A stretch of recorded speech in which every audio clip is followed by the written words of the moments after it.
ጠቅላዩ በጦርነት ቀጠና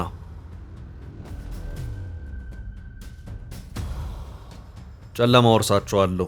ኢራን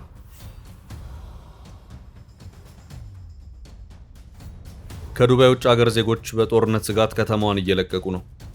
ነገር ግን የኢትዮጵያ ጠቅላይ ሚኒስትር አብይ ወደ ዱባይ ወይም ወደ ተባበሩት አረብ ኤምሬትስ ማቅናታቸው ብዙዎችን እያስገረመ ነው። ይህ ጀብድ እንዴት ሊፈጸም ቻለ እያስባለ ነው። የትኛውም የዓለም መሪ በዚህ ሰዓት ወደ መካከለኛው ምስራቅ አገር ጉዞ አያደርግም። ምክንያቱ ደግሞ በመካከለኛው ምስራቅ የማያባራ ጦርነት ከቀን ወደ ቀን እየተባባሰ በመምጣቱ ምክንያት ነው። ጠቅላይ ሚኒስትር አብይ ግን ወዳጄን ሳላይ አልመለስም ብለው የተባበሩት አረብ ኤምሬትስ ገብተዋል።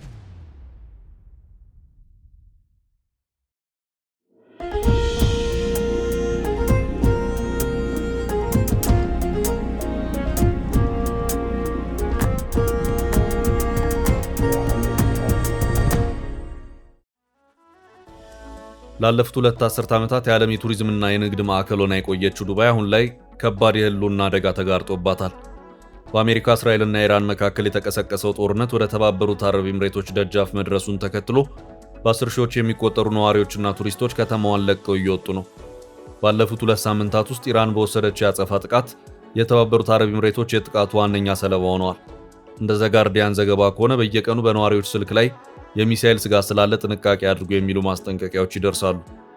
ምንም እንኳን 90 በመቶ የሚሆኑት ሚሳኤሎች ቢመክኑም ጥቂቶቹ ግን የዱባይ ዓለም አቀፍ አውሮፕላን ማረፊያን፣ ወታደራዊ ካምፖችንና የመረጃ ማዕከላትን ወይም ዳታ ሴንተሮችን መጥተዋል። በአርቲፊሻል ደሴቱ ላይ የሚገኘው ታዋቂው ፌርሞን ሆቴል በሚሳኤል ተመቷል። ይህም በቢሊዮን የሚቆጠር ዶላር የምታገኘውን ከተማ የቱሪዝም ዘርፍ ክፉኛ ጎድቶታል። በከተማ ውስጥ ለ16 ዓመታት የኖሩት ብሪታንያዊው ጆን ትሩዲንገር አብሯቸው የሚሰሩ መምህራን በድንጋጤ አገር ለቀው መውጣታቸውን ይናገራሉ። ፓኪስታናዊ የታክሲ ሹፌር ዘይን አንዋር በበኩሉ ቤተሰቦች ወደ ሀገር ተመለስ እያሉኝ ነው፣ አሁን ዱባይ ውስጥ ምንም ስራ የለም፣ ዱባይ ማብቂያው የደረሰ ይመስላል ሲል ስጋቱን ገልጿል። የጦርነቱ ሌላኛው አሳዛኝ ገጽታ ከተማዋን በፍጥነት ለቆ የሚወጡ ባለሀብቶችና የሶሻል ሚዲያ ታዋቂ ሰዎች ወይም ኢንፍሉዌንሰርስ የቤት እንስሳቶቻቸውን ድመቶችና ውሾችን መንገድ ላይ በትነው መሄዳቸው ነው። በሌላ በኩል ደግሞ እንደ ህንድ፣ ፓኪስታን እና ኢትዮጵያ ያሉ ሀገራት ዜጎች የሆኑ ዝቅተኛ ገቢ ያላቸው ሰራተኞች የመውጫ አማራጭ አጥተው በስጋት ውስጥ ይገኛሉ። የዱባይ ባለስልጣናት ሁኔታውን ለማረጋጋት እየሞከሩ ሲሆን በማህበራዊ ሚዲያ ላይ ሽብር የሚፈጥሩ መረጃዎችን የሚያሰራጩ ሰዎችን እንደሚያስሩ አስጠንቅቀዋል። ሰማይ ላይ የሚሰማው የሚሳኤል ፍንዳታ ድምፅ የደህንነታችሁ ድምፅ ነው በማለት ህዝቡ እንዳይደናገጥ ጥሪ እያቀረቡ ይገኛሉ። ዱባይ እንደ ጎረቤቶቿ የነዳጅ ሀብት ስለሌላት የውጭ ኢንቨስትመንትና ቱሪዝም ካልተመለሰ ኢኮኖሚዋ ለማገገም የማይችልበት ደረጃ ላይ ሊወድቅ እንደሚችል ተንታኞች ያስጠነቅቃሉ። ይህ በእንዲህ እንዳለ የኢትዮጵያው ጠቅላይ ሚኒስትር አብይ አህመድ የመጣው ይምጣ በማለት በድፍረት ወደ ተባበሩት አረብ ኤምሬትስ አቅንተዋል። የተባበሩት አረብ ኤምሬትስ አየር መንገድ በኢራን ሚሳኤል በተደጋጋሚ ድብደባ ደርሶበታል። በዓለም ላይ እጅግ ብዙ በረራ የሚያስተናግድ የተባበሩት አረብ ኤምሬትስ የአየር መንገድም ከጦርነቱ ጋር ተያይዞ የተጓዦች ቁጥር መቀነሱ ይታወሳል። ጠቅላይ ሚኒስትር አብይ ግን በድፍረት ወዳጄን ካላገኘው ብለው ወደ ተባበሩት አረብ ኤምሬትስ ማቅናታቸው ብዙዎችን አስገርመዋል። የተባበሩት አረብ ኤምሬትስ ጦርነት በመቀስቀስ ትከሰሳለች። በተለይ በሱዳን ጦርነት እጇን አስገብታ ለሱዳን ሕዝብ እልቂት ተጠያቂ እንደሆነች የተባበሩት መንግስታት ድርጅት ሳይቀር በጥናት አስደግፎ ከሷታል። የተባበሩት አረብ ኤምሬትስ በኢትዮጵያ እርስ በርስ ጦርነት ውስጥም የጦር መሳሪያ በማቅረብ ብዙ ክስ እንደቀረበባት በርካታ ዓለም አቀፍ ሚዲያዎች መዘገባቸው ይታወሳል።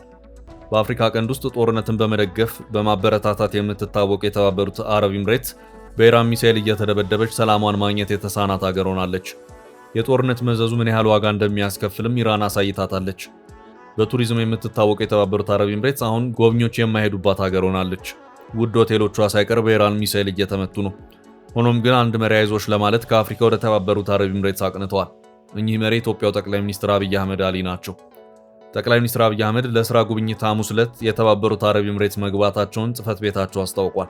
ጠቅላይ ሚኒስትሩ አቡዳቢ አየር ማረፊያ ሲደርሱ በተባበሩት አረብ ኤምሬቶች ፍትህ ሚኒስትር አብዱላ ሱልጣን ቢን አዋድ አል ኑኢሚ አቀባበል እንዳደረጉላቸው የኤምሬትስ የዜና ወኪል ዘግቧል። በመሪ ደረጃ ለምን አቀባበል እንዳልተደረገላቸው በግልጽ አልታወቀም። ምናልባት የደህንነት ስጋት ስላለ ይሆን በአገሪቱ መሪ አቀባበል ያልተደረገላቸው እያስባለ ነው። የአገሪቱ ፕሬዝዳንታዊ ፕሮቶኮልና ስትራቴጂክ ትርክት ባለስልጣን ሊቀመንበር የሆኑት መሐመድ አብዱላህ አልጀነቢም በስፍራው ተገኝተዋል ተብሏል። ጠቅላይ ሚኒስትሩ ወደ አቡዳቢ የተጓዙት አሜሪካና እስራኤል ኢራን ላይ ከከፈቱት ጥቃት በኋላ በተነሳው ጦርነት ምክንያት ከተባበሩት አረብ ኤምሬቶች ጨምሮ በርካታ የባህረ ሰላጤው ሀገራት ጥቃት እያስተናገዱ ባለበት ወቅት ነው። የኢራን ያጸፋ ምላሽ ከደረሰባቸው ሀገራት አንዱ የሆነችው ኤምሬቶች ጦርነት በተካሄደባቸው 13 ቀናት ውስጥ በርካታ ሚሳኤሎችና ድሮኖች ተወንጭፈውባታል። ጦርነቱን ተከትሎ በመላው መካከለኛው ምስራቅ የአየር በረራ ለቀናት ተቋርጦ የነበረ ሲሆን አሁን በከፊል ተጀምሯል። ከጠቅላይ ሚኒስትሩ ጋር ከተጓዙት ከፍተኛ ባለስልጣናት መካከል የብሔራዊ መረጃና ደህንነት አገልግሎት ዋና ዳይሬክተር አምባሳደር ሬድዋን ሁሴን፣ የገንዘብ ሚኒስትር አህመድ ሽዴ፣ የሰላም ሚኒስትር መሐመድ ኢድሪስ እንዲሁም የብልጽግና ፓርቲ ምክትል ፕሬዝዳንት አደም ፋራህ ይገኙበታል። የጠቅላይ ሚኒስትሩ ኤምሬትስ ጉዞ በጅቡቲው ፕሬዝዳንት ኢስማኤል ኦማር ጊሌ አስተናጋጅነት ከሶማሊያው ፕሬዝዳንት ሐሰን ሼክ መሐመድ ጋር በጅቡቲ ሲቲ በተካሄደ የመሪዎች ስብሰባ ላይ ከተሳተፉ ከአንድ ቀን በኋላ የተደረገ ነው። ይህ የሶስትዮሽ ውይይት በአፍሪካ ቀንድ ሰላምና ደህንነት እንዲሁም በሰፊ ቀጠናዊ ትብብር ላይ ያተኮረ ነበር። የጠቅላይ ሚኒስትር አብይ የኤምሬትስ ጉብኝት በኢራንና በባህረ ሰላጤው ሀገራት መካከል ባለው ውጥረት ሳቢያ በተፈጠረው የአየር ክልል አለመረጋጋት ምክንያት በቀጠናዊ በረራ መስተጓጎል ባለበት ወቅት ነው። ይህ ውጥረት በተባበሩት አረብ ኤምሬትስና በባህረ ሰላጤው ቀጠና የሚገኙ አየር ማረፊያዎች ለጊዜው እንዲዘጉ ማስገደዱ ይታወሳል። በአቡዳቢ የሚገኘው የዛይድ ዓለም አቀፍ አየር ማረፊያ ለአንድ ሳምንት ተዘግቶ ከቆየ በኋላ መጋቢት 3 ቀን 2018 ዓ.ም ውስን በረራዎችን የጀመረ ሲሆን በዚህ ምክንያት ኢቲሃድ ኤርዌይስ እና ኤምሬትስ የቀነሰ የበረራ መርሃ ግብር እያከናወኑ ይገኛሉ። ይሁን እንጂ ብሪቲሽ ኤርዌይስን ጨምሮ ሌሎች አየር መንገዶች በቀጠለው አለመረጋጋትና በጸጥታ ስጋት ምክንያት በረራዎችን ማቋረጣቸውን ወይም መሰረዛቸውን በትላንትናው ዕለት አስታውቀዋል። ብሪቲሽ ኤርዌይስ እስከ ዓመቱ መጨረሻ ድረስ ወደ አቡዳቢ የሚያደርገውን በረራ እንደሚያቋርጥ ያስታወቀ ሲሆን እንዲህ አይነቱን ውሳኔ ያስተላለፈ ትልቁ አየር መንገድ ሆኗል።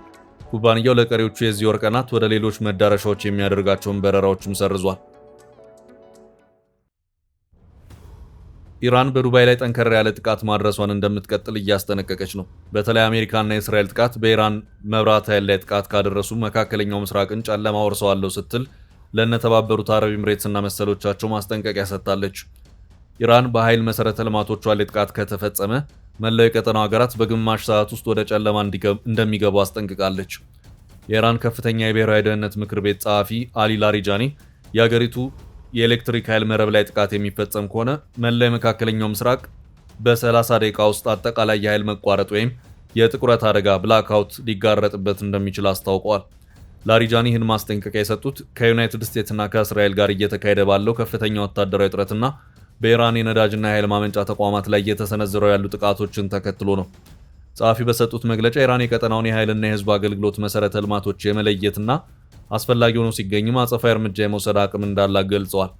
ይህ የ30 ደቂቃ ማስጠንቀቂያ ኢራን የቀጠናውን የኃይል ትስስርና መሰረተ ልማት በሚያናጋ መልኩ የሳይበር ወይም የሮኬት ጥቃት የመሰንዘር ዝግጅት እንዳላት የሚያመላክት እንደሆነ ተንታኞች እየገለጹ ይገኛሉ።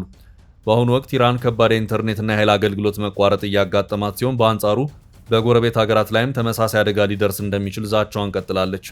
ላሪጃኒ ያክለውም የሆርሙዝ የባህር ሰርጥ ወይም ስትሬት ኦፍ ሆርሙዝ ወይ ለሁሉም የሰላምና የብልጽግና መተላለፊያ ይሆናል፣ ካልሆነ ግን ለጦርነት ፈላጊዎች የውድቀትና የመከራ ስፍራ ይሆናል በማለት አስጠንቅቀዋል። የአሜሪካው ፕሬዝዳንት ዶናልድ ትራምፕ በበኩላቸው በኢራን ላይ የሚሰነዘረው ጥቃት ተጠናክሮ እንደሚቀጥል መግለጻቸው ይታወሳል።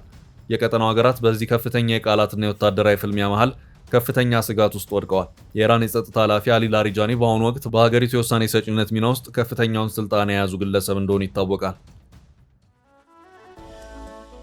አዲስ የተሾሙት የኢራን መንፈሳዊ መሪ ሞጅታባ ካሚኒ ለመጀመሪያ ጊዜ መግለጫ ሰጥተዋል።